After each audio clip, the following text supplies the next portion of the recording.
안녕하세요. 밥대생TV의 밥대생입니다. 저번에 운동 영상을 올렸는데 다시 공부 영상으로 돌아와서 오늘은 때려박는 판리암기 노동법을 다시 한번 시작을 해보도록 하겠습니다. 오늘 할 주제는요, 유급휴일이에요. 유급휴일에 대해서 유급휴일의 일반적인 그 의의, 요건, 효과에 대해서 알아보고 그 효과에 있어서의 특수한 문제인 유급휴일 규정이 그 쟁의행위 기간인 파업이나 아니면 휴직 기간과 같이 근로관계가 정지되는 기간에 대해서 그런 유급휴일의 특별 규정이 적용될 것인가에 대해서 한번 오늘 알아보도록 하겠습니다. 그러면 바로 그 화면을 띄워서 설명을 드리도록 할게요. 네, 그럼 바로 시작을 해보도록 하겠습니다. 네, 그 오늘 할 주제는 그 유급휴일에 대한 주제인데요. 잠시만요. 펜을 설정을 하고 네, 시작을 해보도록 하겠습니다. 유급휴일이에요, 유급휴일. 근데 유급휴일이 뭐냐면 우리가 통상 그 우리도 알바를 할 때 주휴수당이란 걸 받을 수 있잖아요.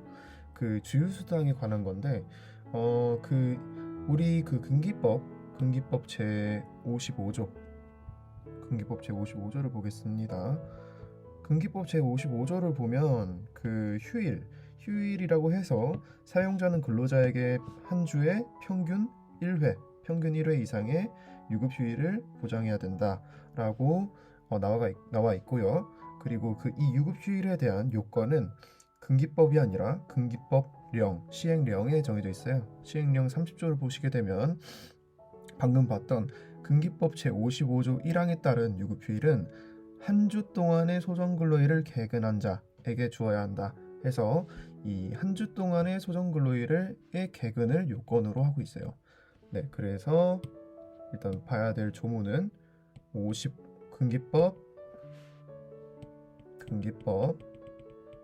55조 1항과 시행령 30조라고 볼 수 있겠죠. 네, 그 유급휴일의 의의는 방금 써드린 그 이 조문을 그대로 써주면 되겠고요. 그 취지는 그냥 근로자의 정신적, 육체적 피로를 회복하는 것이 있겠고, 그리고 또 그 근로자의 여가생활 같은 거를 너도 여가생활을 즐겨야 되지 않겠니? 라는 것이 휴게와 휴일의 일반적인 취지죠. 그래서 이런 취지도 언급해 주시면 좋을 것 같고, 근데 오늘 할 거는 의 요건, 방금 요건도 봤듯이 령에 있는 그 요건을 그대로 써주면 돼요. 한 주간의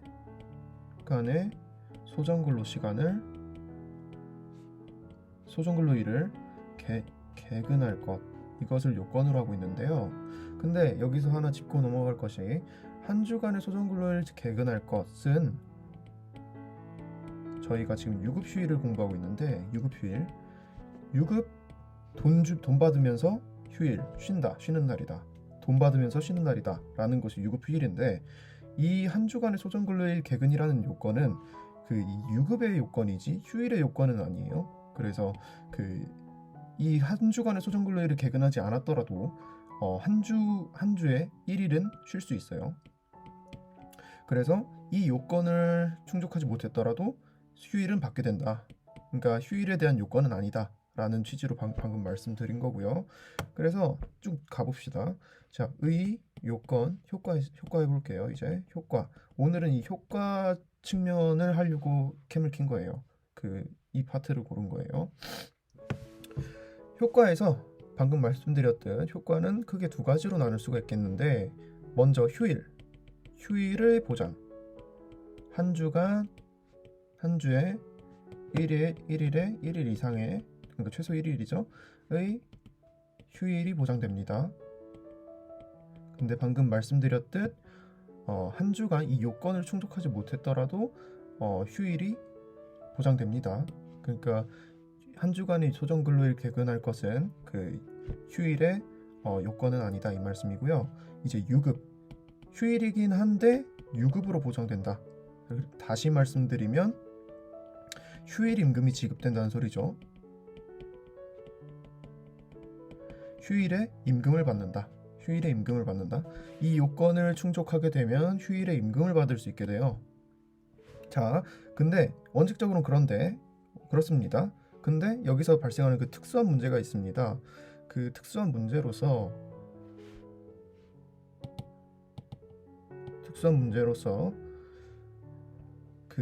이런 경우가 있죠. 그 쟁의행위 기간이긴 한데, 그게 아니라 근로자의, 다시 말씀드립니다. 그 근로자의 지위를 갖고 있긴 한데, 근데 그 근로자가 휴직을 해서 일을 제공하지 않는 기간, 근로를 제공하지 않는 그런 기간이 있을 수 있죠.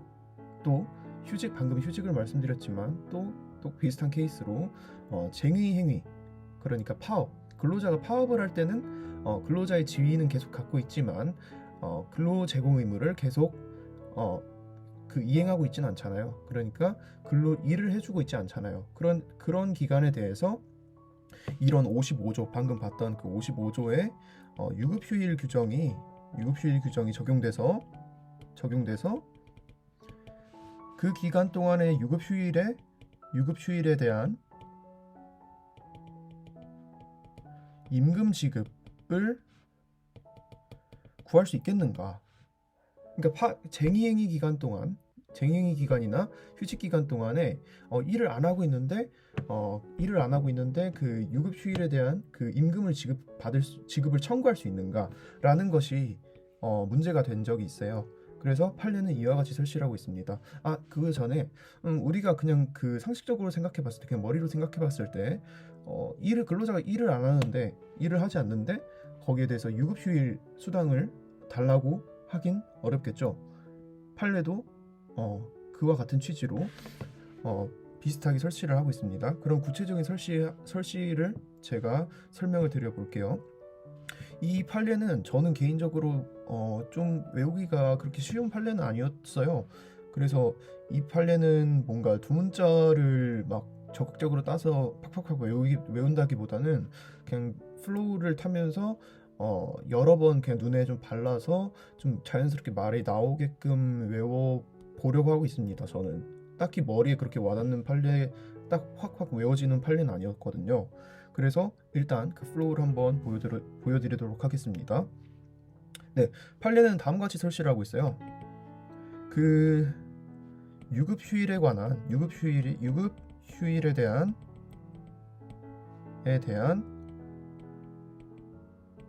그 규정의 그 규범적 요건, 규범적 목적.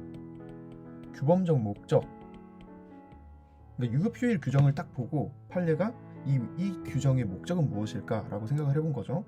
이 규범적 목적을 고려하면 그 유급휴일의 특별 규정 55조를 말하는 거죠. 이게 적용되려면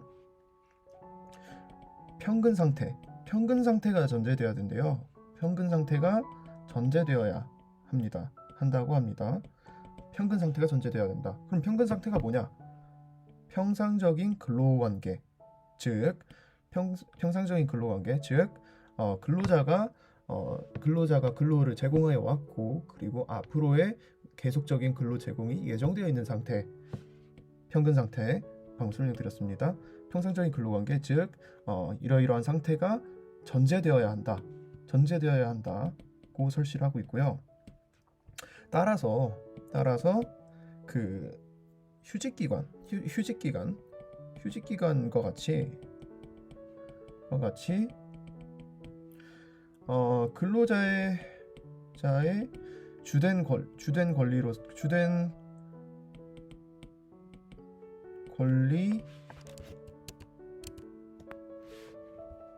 권리 의무가 정지돼서 얘가 근로를 제공하지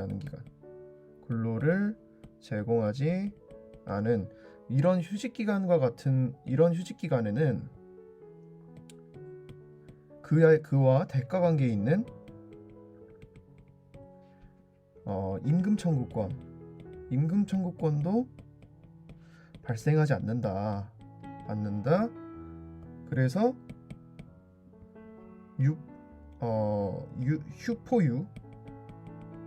휴포유에 대한 임금 청구권도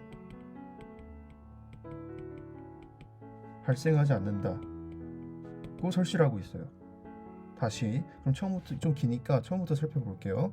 네, 그러니까 유급 휴일에 대한 특별 규정이 적용이 되려면 평균 상태가 전제돼야 하므로 그 근로자의 주된 권리 의무가 정지되는 그런 정지돼서 그 근로자가 근로를 제공하지 않는 어떤 기간이죠. 방금 휴직 기간에 대해서 설명을 했죠. 이러한 휴직 기간에는 이런 근로의 제공 의무와 대가 관계에 있는 임금 청구권도 발생하지 않는다. 그러니까 일 안 했으니까 임금도 청구할 수 없다라는 것이고요.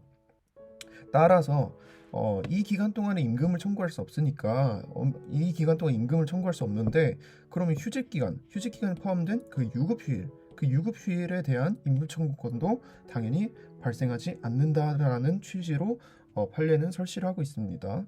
이것이 바로 그 유급 휴일에 대한 법리라고 명명을 할게요. 유급 휴일에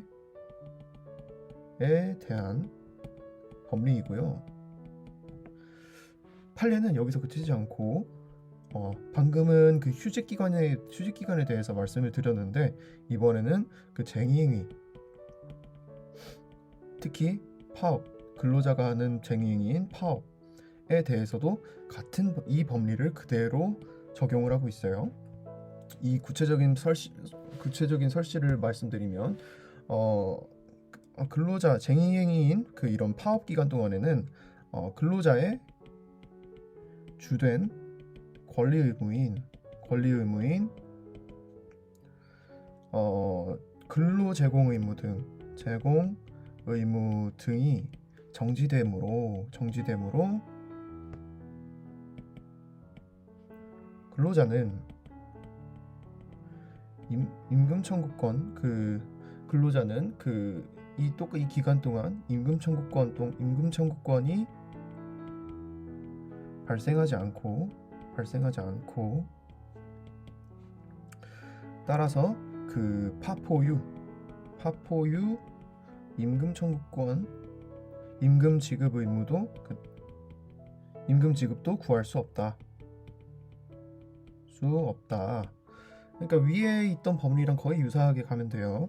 그 쟁의행위인 파업 기간 동안에는 휴직 기간과 마찬가지로 근로자의 그 주된 권리 의무인 그 근로 제공 의무 등이 정지되므로 같은 기간 동안에 그 임금 청구권이 발생하지 않고, 그러니까 똑같죠. 근로 제공 의무가 정지되니까 임금 청구권이 발생하지 않고 유급 휴일에 대한 법리는 여기 방금 위에서 말씀드린 유급 휴일에 대한 법리는 쟁의행위인 파업에도 그대로 적용이 되므로 파포유 쟁의행위인 그 파업에 포함된 유급 휴일에 대한 임금 지급 역시 구할 수 없다고 판시를 하고 있습니다. 네, 오늘은 그 유급 휴일에 대해서 알아봤고요. 특히나 그 유급 휴일의 효과 부분에서 그 휴일이 유급으로 보장된다. 즉, 그 유급 휴일 임금이 지급된다라는 것에서 더 나아가서 그러면 그 쟁의행위 기간인 파업 또는 그 휴직 기간에도 이러한 유급 휴일 임금이 지급될 것인가에 대해서 알아봤는데 판례는 어떻게 했죠? 판례는 휴일 임금 지급을 청구할 수 없다. 왜? 그 주된 평균 상태가 전제돼야 되는데 평균 상태가 아니니까 파포유랑 그리고 휴포유를 지급 청구를 할 수 없다라고 한 것이죠. 네, 오늘은 그 유급휴일에 대해서 알아봤고요. 다음번에 또 다른 판례를 갖고 오겠습니다. 감사합니다.